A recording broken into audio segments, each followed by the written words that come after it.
No próximo domingo, dia 16 de fevereiro, nós estudaremos a 7ª lição da revista Adultos, da EBD, com o tema As Naturezas Humana e Divina de Jesus.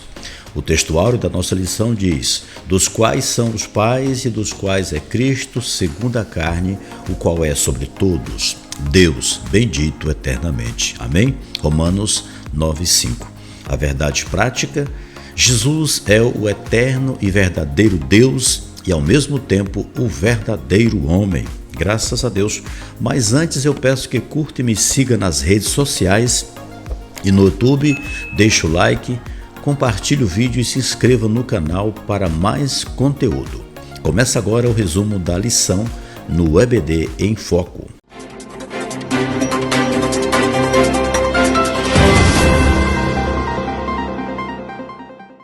Serão abordados o ensino bíblico da dupla natureza de Jesus, as heresias contra o ensino bíblico da dupla natureza de Jesus e o perigo dessas heresias na atualidade.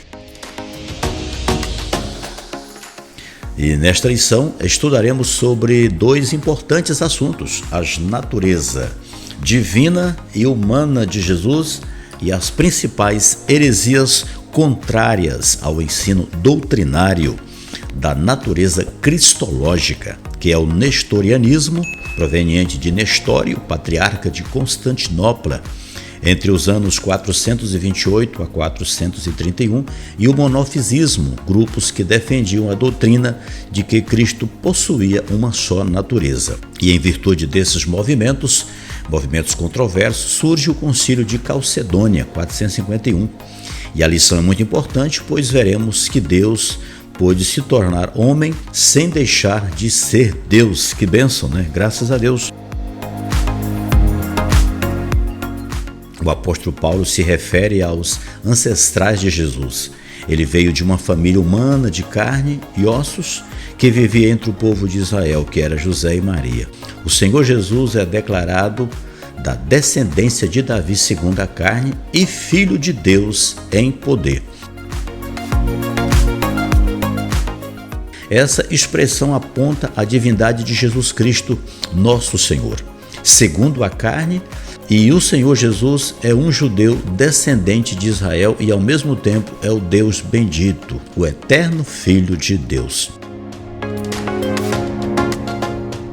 Terceiro subtópico, o antigo hino cristológico. Paulo declara que, embora Jesus, sendo Deus, não usou as prerrogativas da divindade durante seu ministério terreno e, mesmo que fizesse uso delas, não consideraria isso uma usurpação.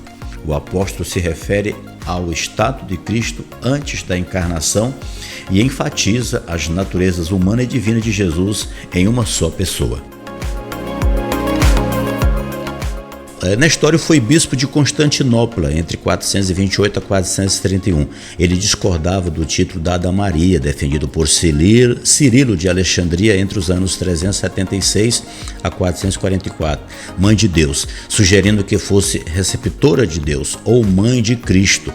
Maria é mãe do Jesus humano e não mãe de Deus, visto que Deus é eterno.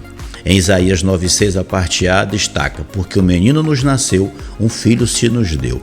Entendemos que de Maria nasceu o menino, que é a carne. De Deus veio o Filho, o Verbo, ou seja, o Verbo encarnado. Nestório defendia a formulação dos pais nicenos, a divindade de Cristo e a humanidade defendida no credo niceno constantinopolitano, em 381, e segundo o pensamento nestoriano, as duas naturezas de Cristo, que era a natureza humana e divina, eram duas pessoas, e essa alegada afirmação nestoriana foi considerada heresia pelo Concílio de Éfeso em 431. Ele foi condenado por esse concílio, que o declarou herege, e o imperador o exilou. O monofisismo era a doutrina que afirmava que as duas naturezas de Cristo são fundidas em uma só natureza. onde a natureza de Cristo seria nem totalmente Deus e nem totalmente homem. Essa doutrina foi condenada no Concílio da Calcedônia em 451, e Calcedônia era uma cidade na Ásia Menor, a atual Turquia.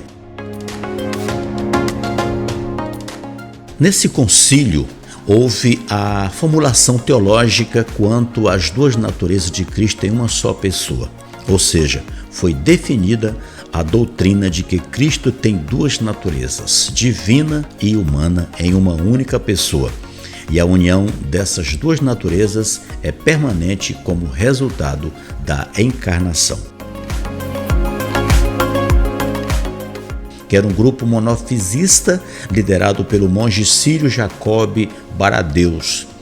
Em resposta à rejeição da doutrina monofisista, esses seus seguidores rejeitaram a decisão do Concílio de Calcedônia. Sob sua liderança, conseguiu preservar a tradição sírio-monofisista, conhecido como tradição jacobita. É uma doutrina quenótica, onde afirma que Jesus, enquanto esteve na terra, esvaziou a si mesmo dos atributos divinos, e entendemos que sem atributos divinos Jesus é menos que Deus. O kenosis é um esvaziamento de Cristo, e Jesus revelou sua natureza divina quando esteve na terra. Ele agiu como Deus, pois perdoou pecados, recebeu adoração e repreendeu a fúria do mar, e somente Deus tem esse poder. Mariolatria, o termo mãe de Deus de Cirilo, adotado pelo catolicismo romano, é um pensamento antibíblico que se desenvolveu numa teologia e permanece até hoje por conta da sua popularidade. Nós concluímos que devemos conhecer bem a pessoa de Jesus Cristo através da Bíblia, através das Escrituras Sagradas, a qual nos protege de criar uma imagem distorcida de Nosso Senhor, que nada tem a ver com a revelação divina. Lá em João 5,39, ele mesmo declarou: examinai as Escrituras, porque vós cuidais ter nelas a vida eterna, e são elas que de mim testificam, disse o Senhor Jesus. Que Deus nos abençoe e até domingo, se Ele permitir.